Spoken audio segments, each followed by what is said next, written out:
Bismillahirrahmanirrahim. Assalamualaikum warahmatullahi wabarakatuh.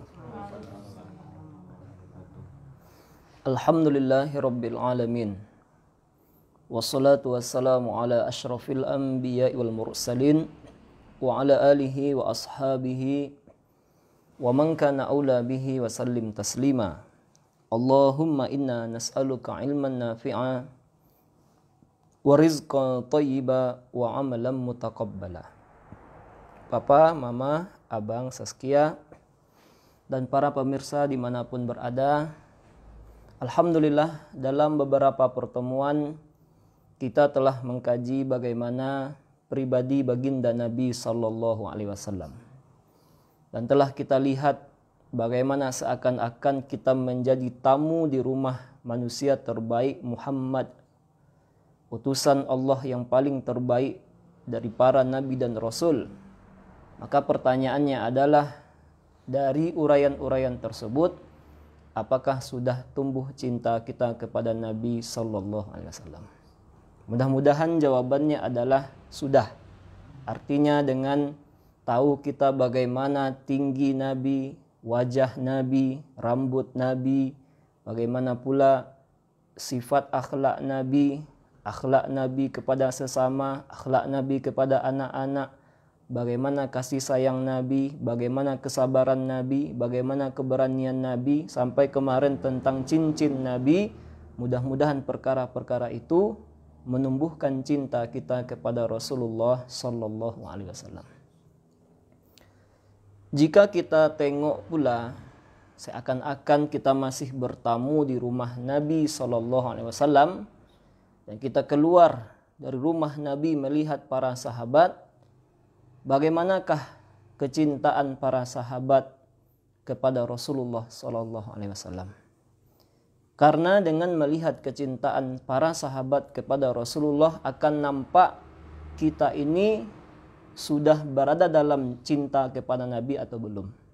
Karena setiap kita pasti mengakui mencintai Nabi Sallallahu Alaihi Wasallam, tapi apa indikatornya? Apa petunjuk-petunjuk bahwa kita ini bisa dikatakan sudah mencintai Rasulullah? Ini yang akan menjadi bahasan kita, melihat bagaimana Madinah di zaman Rasul Sallallahu Alaihi Wasallam, bagaimana para sahabat mencintai Nabi Sallallahu Alaihi Wasallam. Namun sebelum melihat gambaran-gambaran tersebut, sebuah hal yang harus kita pahami adalah bahwa siapapun yang dikaruniai oleh Allah cinta kepada Rasulullah, itu adalah sebuah nikmat yang tidak tanggung-tanggung yang telah Allah berikan kepada kita. Mengapa demikian? Karena mencintai Nabi adalah bukti keimanan. Di dalam sebuah hadis yang diriwayatkan oleh Imam Al-Bukhari dari Abu Hurairah, semoga Allah meridhoinya, bahwa Nabi Sallallahu Alaihi Wasallam bersabda, "Fawalladzi nafsi biyadih, demi jiwaku yang ada di tangan Allah, la yu'minu ahadukum hatta akuna ahabba ilaihi min walidihi wa waladihi." Demi Allah, kata Rasul, hendak beriman salah seorang di antaramu sampai aku lebih dicintainya daripada orang tuanya dan anaknya sendiri. Jadi lebih bagaimana kita mencintai anak, bagaimana mencintai orang tua, belum sempurna iman kamu dan belum dikatakan kamu beriman sampai lebih pula cintamu dari cinta orang tua dan anak. Di dalam hadis yang lain bahkan lebih umum lagi, Nabi SAW menyampaikan kepada kita, la yu'minu abdun, tidak beriman seorang hamba. Kata Nabi, tidak beriman kamu hatta akuna ahabba ilaihi min ahlihi wa malihi wan nasi ajmain, sampai kamu lebih mencintai aku daripada keluargamu sendiri, hartamu dan seluruh manusia. Jadi ditaruh kecintaan kepada Nabi di atas segala-galanya.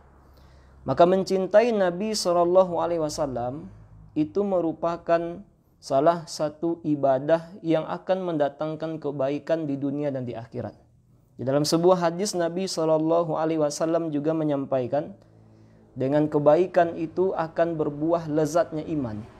Kata Rasulullah, salasun man kunna fihi wajada bihinna halawatal iman. Ada 3 perkara, apabila seorang di dalam dirinya ada perkara ini, dia akan mendapati manisnya iman. Nah, jadi ada 3 hal yang harus ada di dalam diri seorang muslim. Kalau ada ini, kata Nabi, dia akan mendapatkan di dalam dirinya manisnya keimanan. Mana yang 3 itu? Yang pertama, ayyakunallahu wa rasuluhu ahabba ilaihi mimma siwahuma. Dia mencintai Allah dan Rasulnya melebihi dari kecintaannya kepada selainnya.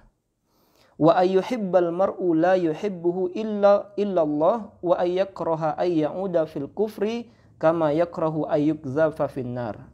Lalu mencintai seorang hamba tidak ada alasan lain kecuali karena Allah Subhanahu wa taala. Jadi mencintai sesama muslim, kita melihat orang berbuat baik senang kita, orang berbuat buruk kita mau menasehatinya, itu tanda cinta karena Allah Subhanahu wa taala.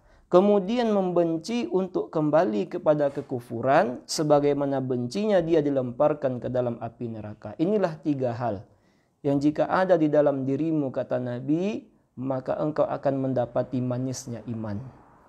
Apa maksud manisnya iman? Kata ulama, maksudnya adalah nikmat engkau melakukan ketaatan. Jadi kalau sudah dapat kenikmatan dalam ketaatan kepada Allah, itulah di antara bentuk manisnya iman. Dan ini tidak hal yang mudah. Maksudnya ini adalah nikmat yang mungkin selama ini tidak kita sadari.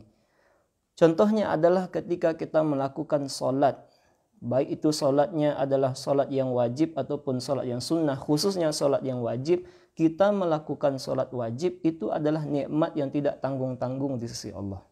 Bahkan ketika kita melakukan solat wajib dan tidak ada terpikir oleh kita untuk tidak solat, itu adalah kenikmatan yang mungkin tidak kita sadari selama ini. Mengapa? Karena berapa banyak orang di luar itu terpikir oleh dia untuk tidak solat. Nah, terpikir oleh dia untuk tidak melakukan kewajiban kepada Allah. Jadi ketika kita sudah mengerjakan solat 5 waktu misalnya rutin, apatah lagi di awal waktu, itu merupakan salah satu karunia yang diberikan oleh Allah kepada kita dan bentuk di antara manisnya iman yang diberikan oleh Allah kepada kita.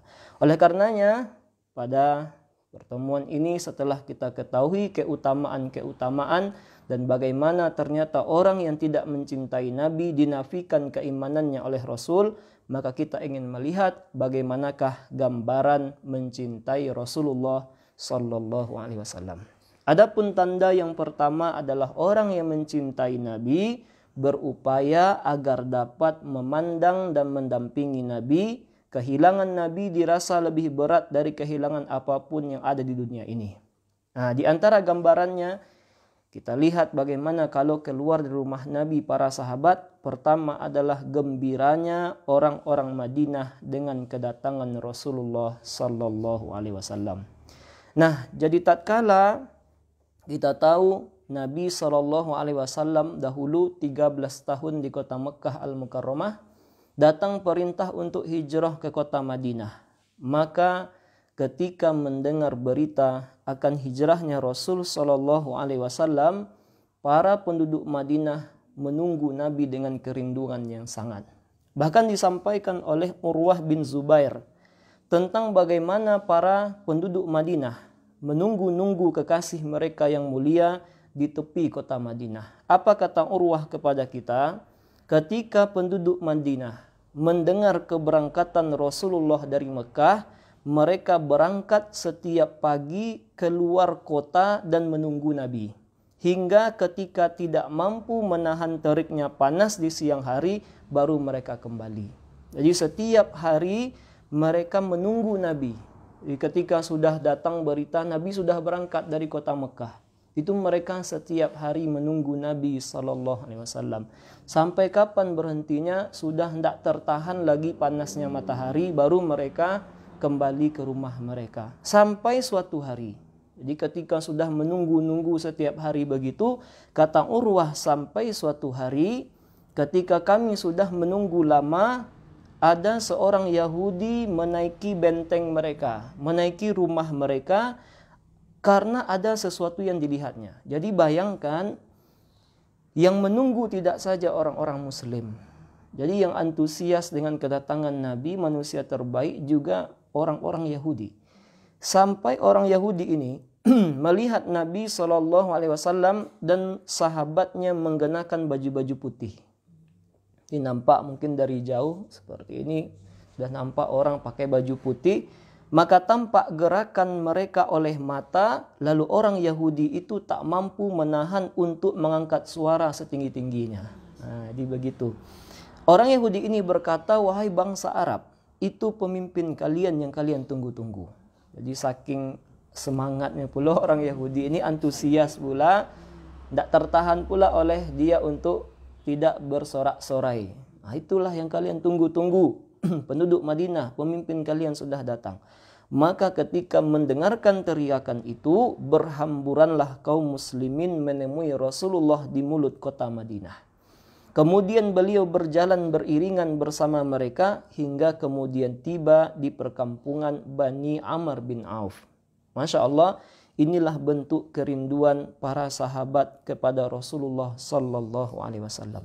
Bahkan di dalam hadis yang lain, Imam Al-Bukhari juga meriwayatkan bagaimana penyambutan terhadap Rasulullah Sallallahu Alaihi Wasallam yang dilakukan oleh orang-orang Ansor di kota Madinah. Ada hadis yang diriwayatkan oleh Anas, beliau berkisah kepada kita, tatkala sampai Nabi Sallallahu Alaihi Wasallam di mulut kota Madinah, kemudian dia mengutus seseorang kepada kaum Ansor untuk mengabarkan kedatangan beliau. Lalu orang-orang Ansor datang menemui Rasulullah dan Abu Bakar dan memberi salam kepada keduanya seraya berkata, naiklah kalian berdua di atas onta ini dengan aman dan tenang. Maka Nabi SAW dan Abu Bakar mengendarai onta itu, sementara penduduk Ansor mengiringi di sekitarnya dengan perlengkapan senjata. Nah, maka ramailah di Madinah orang-orang berkata, utusan Allah telah datang. Utusan Allah telah datang. Dengan wajah yang berseri-seri, mereka memandang Nabi SAW dan berkata, telah datang utusan Allah. Beliau terus berjalan hingga berhenti di rumah Abu Ayyub. Semoga Allah meridhoinya. Insya Allah nanti kita akan membahas tentang bagaimana dan mengapa Rasulullah SAW menginap di rumah Abu Ayyub Al-Ansari, karena ini terkait dengan kisah 6 atau 7 abad sebelum diutusnya Rasul SAW. Jadi sebagaimana sedikit spoilernya, jadi mengapa unta Nabi itu ketika datang Rasulullah di kota Madinah, mengapa orang-orang ketika itu kan mereka tentu saja ingin menjamu Nabi di rumah mereka. Dan kita tahu penduduk Madinah adalah penduduk yang sangat memuliakan tamu. Jadi mereka ingin Nabi di rumah mereka. Sampai Nabi katakan, biarkan unta saya yang berjalan. Maka kan berjalan unta Nabi, kemudian berhenti di rumah Abu Ayyub Al-Ansari. Mengapa rumah itu yang dipilih oleh unta? Itu bukan tanpa alasan. Itu sudah ada sejarahnya 6-7 abad sebelum Nabi diutus, bahwa rumah itu sebetulnya telah dipersiapkan oleh seorang raja yang beriman kepada Nabi, padahal Nabi belum diutus ketika itu. Tapi raja itu sudah mengimani Rasulullah SAW, dan raja itu berasal dari negeri Yaman dan singgah di kota Madinah, dan dia tahu dari orang-orang Madinah, orang-orang Yasrib ketika itu, orang-orang Yahudi, bahwa akan datang Rasul terakhir di kota ini. Maka muncul kerinduan kepada Nabi SAW. Setiap hari dia tunggu, sampai akhirnya dia buatkan rumah untuk Rasulullah. Nah, rumah itu secara turun-temurun ada pada Abu Ayyub Al-Ansari. Itulah mengapa Nabi SAW menginap pertama kali di kota Madinah di rumah Abu Ayyub Al-Ansari. Bagi para penonton yang ingin mengunjungi rumah tersebut, tentu tidak ada lagi, tapi kuburan Abu Ayyub Al-Ansari ada di Turki, di Kenagarian Ayub, Jorong Ayub. Nah, kemudian kita lanjutkan. Jadi ternyata begitu antusiasnya penduduk Madinah ketika Nabi SAW datang. Bahkan Abu Bakar As-Siddiq itu pernah juga mengisahkan kepada kita, ini yang beliau ini adalah sahabat yang langsung menemani Nabi. Kata beliau, berlalulah Rasulullah bersama saya hingga kami sampai di kota Madinah. Maka orang-orang menyambut kami. Di antara mereka ada yang turun ke jalan dan ada yang naik ke atap rumah. Jadi di jalan ada, di atap rumah pun ada.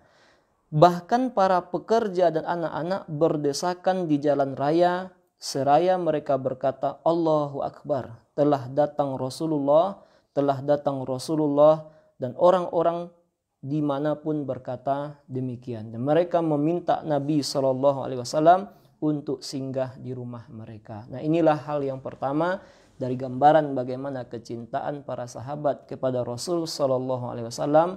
Yang pertama adalah rindunya mereka bertemu dengan Nabi SAW. Dan kita lihat bagaimana tadi penduduk Madinah ketika tahu bahwa Nabi sudah ada perintah untuk hijrah ke kota mereka, berangkat Nabi dari Mekah sampai berita itu, setiap hari mereka menunggu Nabi SAW. Mungkin tidak terpikir lagi bagi mereka pekerjaan ketika itu. Pokoknya menunggu Nabi.